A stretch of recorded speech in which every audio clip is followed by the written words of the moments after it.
नमस्कार साथियों, आपका देसी न्यूज़ एक्सप्रेस में बहुत बहुत स्वागत है।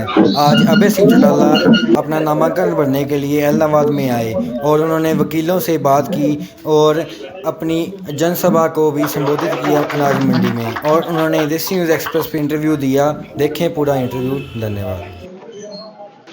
बार के सभी पदाधिकारीगण, सभी बार के सदस्य, वकील साथियों,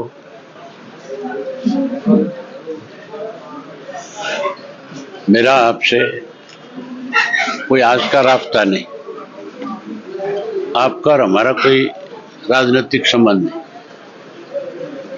आपका और हमारा तो एक पारिवारिक संबंध है। चौटाला साहब ने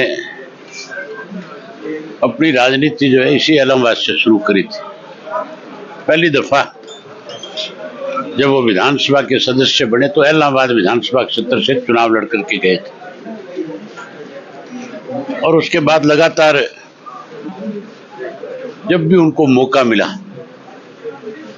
उन्होंने इलाहाबाद के लोगों को हर तरह की सुविधा प्रदान करने का काम किया। मुझे जब जिम्मेवारी सौंपी गई तो मैं भी पहले आप लोगों के बीच में आकर के आपसे सहयोग समर्थन मांगता रहा, बड़ों से हमेशा आशीर्वाद मांगा, और सब साथियों ने खुल करके मेरी मदद भी करी। आज फिर मैं आपसे सहयोग मांगने आया हूँ, समर्थन मांगने आया हूँ। मैं उम्मीद करूंगा कि अब की बार इस मेरे चुनाव को आप ज्यादा समय निकाल करके मेरी मदद करोगे, क्योंकि मुझे इस चुनाव के दौरान बाहर काफी जाना पड़ेगा। अलग अलग कॉन्स्टिट्यूएंसीज में पार्टी के उम्मीदवारों को उनकी कैसे मदद हो, उसके लिए ज्यादा समय बाहर देना पड़ेगा। इसलिए आपसे उम्मीद करूंगा कि मेरी गैर हाजिरी में, गैर मौजूदगी में आप लोग जो है इस सारे चुनाव का संचालन करोगे, संभालने का काम करोगे। वकील साहब कह रहे थे कि ये सारी चौटाला साहब की देन है, सब डिवीजन चौटाला साहब ने बनाया था। मैं तो एक कह सकता हूं आपसे, परमात्मा अब की बार कोई ठीक अच्छा वक्त देने जा रहा है।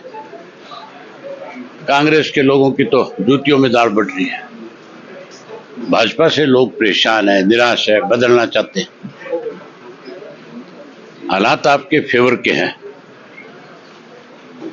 मुझे लगता है, क्योंकि मैं पूरे प्रदेश में गया हूं, कि अब की बार कोई भी पार्टी बहुमत में नहीं आई, और हमारा बहुजन समाज पार्टी का और अलोपा का, तीनों का जो गठबंधन है वो 15 से 20 सीट जीत करके आएगा। जब 15 से 20 सीटों पे हम काबिज होंगे तो फिर सत्ता की चाबी भी हमारे हाथ में होगी। और मान के चलो, मैं औरों की तरह जाकर के समर्थन देने वाला भी नहीं, मैं तो कोई मुझे समर्थन देगा और मुझे बढ़ाएगा तो कोई बात करूंगा, और मेरे जे राजवाड़ी जूती पैर में फंस गई तो फिर थारी पोबारा कर दूंगा। फिर बाहर में आऊंगा और फिर जो कहोगे, जो जिम्मेवारी मेरे जिम्मे लगाओगे, उसको पूरा कर दूंगा। पहले भी जब कभी आया, जो भी जिम्मेवारी आपने लगाई, मैंने प्रयास किया कि वो पूरी हो जाए। औरों की तरह ये तो नहीं कह के जाऊंगा आपको कि मैं 11 लाख दे दूंगा, कोई 15 लाख दे दूंगा।